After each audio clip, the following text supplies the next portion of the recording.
Ons het nou Mindset 47 gehad en dit was so groot sukses geweest. Baie dankie vir almal wat daar was. Kragtige getuienisse. Ek sal môre dit uitstuur. So dit is die coaching vriende wat daar by mekaar kom. En net coaching vriende het toegang tot hierdie bootcamps.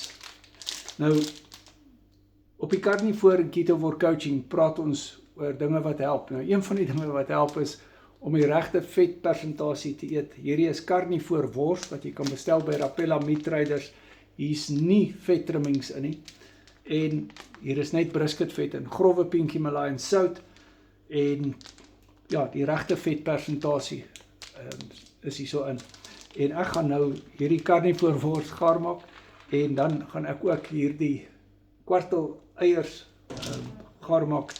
Dit is vrywy kwartel eiers wat ek gekry het van VA van Wyk boerdery. So jy kan vir Werner vra, dan kan hy dit vir jou poedhou. En hulle het ook free range hoender en free range eier. Hulle is op buitekant Potgietersrus.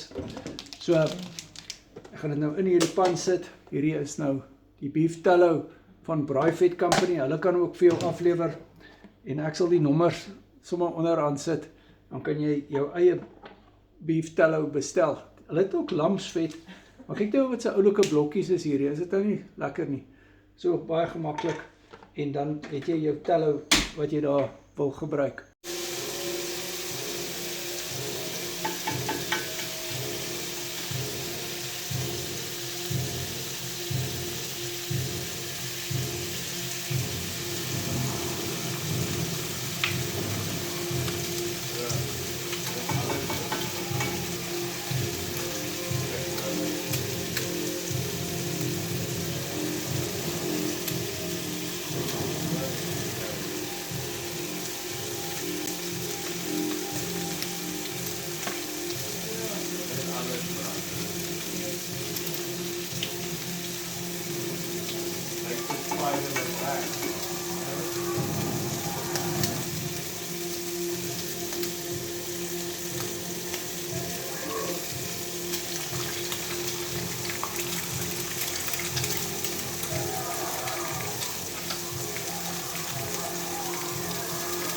Perfection.